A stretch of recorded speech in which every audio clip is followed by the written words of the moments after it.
de hoje tá bem bacana e o quadro está de volta pra vocês. E calma, vou mesclar, tá bom? Vai ter receita, vai ter teorias, tá bom?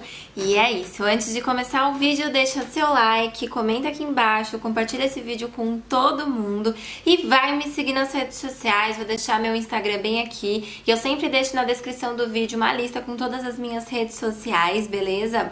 É isso, gente. Agora bora pro vídeo. Bom, gente, a maioria das pessoas, quando sentam pra conversar comigo, falam assim, Nath, mas como é que eu cozinho de uma forma mais saudável, né?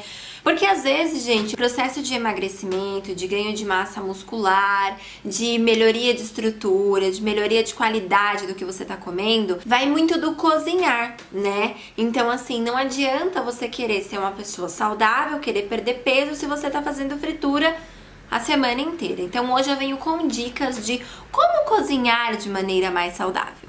Bom, a primeira dica é comprar alimentos menos processados, alimentos naturais. Isso já vai aumentar muito a parte do saudável, né? Então, ao invés de você comprar um extrato de tomate, um molhinho lá em saquinho, em latinha, você compra os tomates para fazer o molho, por exemplo, sei lá, da sua carne, do seu macarrão, enfim, você compra e você prepara aquele molho de tomate e não compra ele pronto. Mas Nutri, hoje você mesmo já deu uma dica de que existem marcas que estão facilitando e dando mais saúde aos empacotadinhos deles, né? Mas, gente, existem sim marcas que não colocam mais açúcar, não colocam mais sal, não colocam conservantes, né? Ali então você tem um produto mais limpo dessas coisas, né? Porém, não deixa de ser um produto processado, então ele teve que passar por algum processo ali na industrialização daquele produto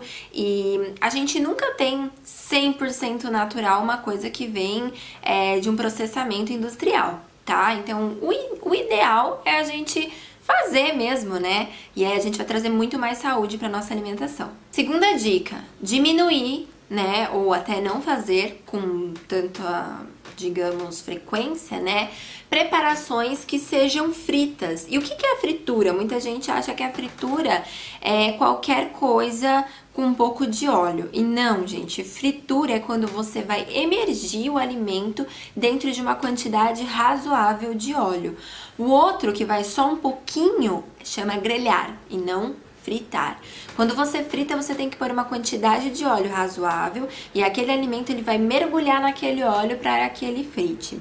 Você diminuindo a quantidade de fritura, você está diminuindo a quantidade de gordura que você está ingerindo. E a gente sabe que pra gente ser saudável, cozinhar bem e manter a saúde, né, a gente não pode estar consumindo excesso, principalmente de óleos, açúcares, produtos processados, enfim. Então é interessantíssimo que sejam diminuídas as quantidades de preparações fritas, beleza?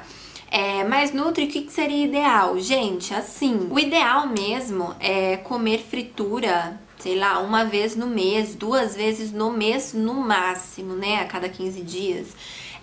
Mas o ideal é evitar, principalmente se você quer perder peso, se você quer melhorar alguma condição de patologia, né? Então o ideal é diminuir e até mesmo evitar essas preparações fritas. A gente hoje tem meios de não precisar fritar, né? Outra dica bem legal é usar quantidades de gorduras saturadas em menor quantidade. Então, por exemplo, se você vai fazer uma linguiça, a linguiça já tem, né, gordura. Você não precisa adicionar manteiga para fritar essa linguiça ou que seja algum tipo de óleo, porque ali vai virar um óleo saturado só, uma gordura saturada só, e essa gordura saturada não é benéfico pra gente, principalmente se consumida em excesso ou diariamente. E outra coisa, quando a gente faz muita preparação, né, eu vou fazer preparações de arroz, feijão, sei lá, qualquer preparação, em muita gordura saturada, que é manteiga, banha de porco, né, não é muito bacana, principalmente se você não tem uma vida ativa de atividades físicas, né?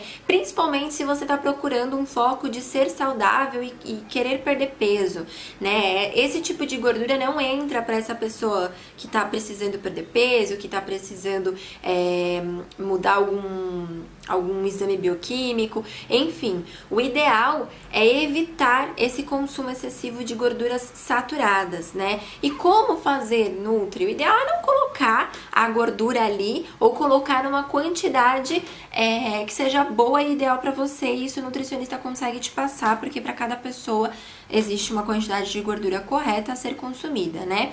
Mas, por exemplo, eu sempre dou uma dica para os meus pacientes que querem diminuir a quantidade de gordura que comem no dia a dia, né? O arroz, por exemplo, você não precisa fazer com gordura.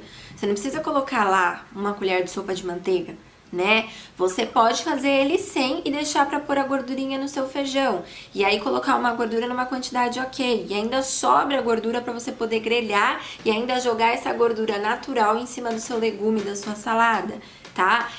Gente, lembrando que eu não tô fazendo terrorismo com a gordura. Eu só tô falando sobre diminuir quantidades e para quem que é, né? Como eu acabei de falar, gordura de porco ou óleo de coco, por exemplo, né, que é uma gordura saturada, manteiga para uma pessoa que tá com problema de colesterol alto, a LDL alto, HDL baixo, que já tem um histórico de infarto ou de problemas coronarianos, que tá ali tentando perder uma gordura, tentando fazer uma reeducação alimentar, esse tipo de gordura em 3 refeições ao dia, todos os dias, com excesso, né, nas quantidades, vai prejudicar, óbvio, né? Agora, se a gente tá falando de, por exemplo, um atleta que ele tem uma rotina de atividade muito grande e que tudo bem ele comer um legume na manteiga, por exemplo, isso vai de pessoa para pessoa. Aqui eu tô dando dicas de como a gente cozinha mais saudável. Para cozinhar mais saudável para uma população em geral, o ideal é que a gente consuma menos gordura saturada e mais gordura insaturada, né? As monoinsaturadas, as poliinsaturadas, que são o azeite, o óleo de milho, o óleo de canola, enfim, que são os óleos vegetais, né? Só lembrando que o óleo de coco é um óleo saturado, tá bom? A gente não pode esquecer disso. E não tô fazendo aqui terrorismo nutricional com ninguém. Eu só tô dizendo pra vocês que existem casos e casos. E pra cozinhar de uma forma geral mais saudável, o ideal é tá usando ali um azeitinho extra virgem de primeira impressão, né? Que fica super saboroso. E eu super entendo que sim, existem pratos que não tem como você tirar, por exemplo, a manteiga, né? Pratos franceses que são à base de gordura de manteiga, né? Não tem como mudar, então aí são outras coisas, né? Eu não tô falando aqui de pratos específicos, tô falando de uma forma geral. Então a outra dica, eu já acabei dando aqui na que eu tava falando, né? É entender que nem todo preparo alimentar precisa de gordura, né? A gente acha que precisa, mas por exemplo, o arroz não precisa. Legume no vapor não precisa, né? Você pode fazer o seu legume no vapor, depois do seu prato você adiciona ali um fio de azeite e coloca umas gordurinhas que você acha mais saudável, que a sua nutricionista provavelmente vai te indicar. E lembrando que, mas Nath, você tá falando do azeite, o azeite também é uma gordura. Sim, o azeite quando ele é aquecido, ele perde todas as propriedades, assim como qualquer gordura, tá? Mas quando eu falo in natura, eu estou dizendo pra você pegar uma colherzinha e jogar o azeite ali in natura. O azeite ao natural, sem sofrer aquecimento, ele te dá muito mais benefício, porque ele tem ali todos os nutrientes lindamente próprios para o seu consumo, sabe? Não vai fazer mal, claro que em excesso vai sim, então tem que ser numa medida correta, mas ele não vai te fazer mal, não vai causar um impacto se você comer na quantidade correta, e ele ainda ajuda a aumentar o HDL e diminuir o LDL.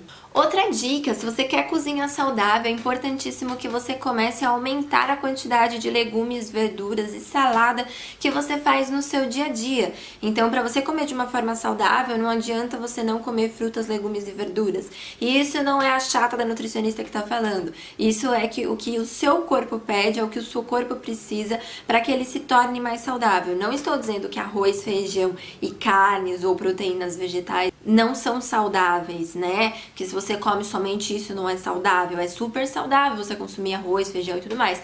Mas nós precisamos das fibras, dos micronutrientes, né? Que são as vitaminas e os minerais que são encontrados em maior quantidade nas frutas, legumes e verduras. Outra coisa importante, dê preferência para os temperos naturais, temperos secos que não tenham sal, né?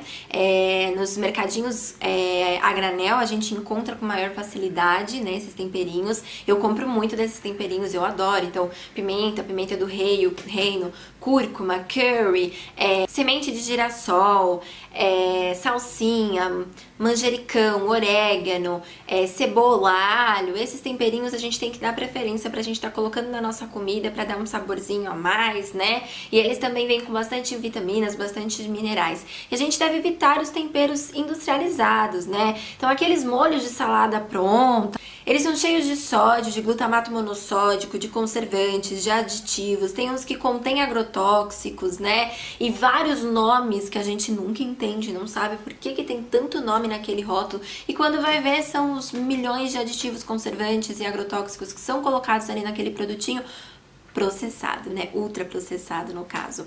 Então o ideal é sempre a gente fazer, né? Eu gosto muito, eu dou sempre uma dica de temperinho para os meus pacientes que é muito maravilhosa, é super natural. Azeite, né? Eu sempre coloco 2 colheres de sopa de azeite, limãozinho espremido, e aí à vontade eu coloco meio limão. Se eu vou comer sozinha, eu coloco 1 limão, eu amo limão. Orégano, salzinho e alho, fica muito maravilhoso, meu legume fica temperadinho, fica gostoso, e ali eu tenho muita propriedade boa, nutritiva, né? Então fica mara. E eu espero que vocês tenham gostado e anotado todas essas dicas, e quem começar a cozinhar de uma forma mais saudável me conta, e conta o que vocês estão fazendo também. Eu espero que vocês tenham gostado dessas dicas. O vídeo foi esse hoje. Um beijo e tchau!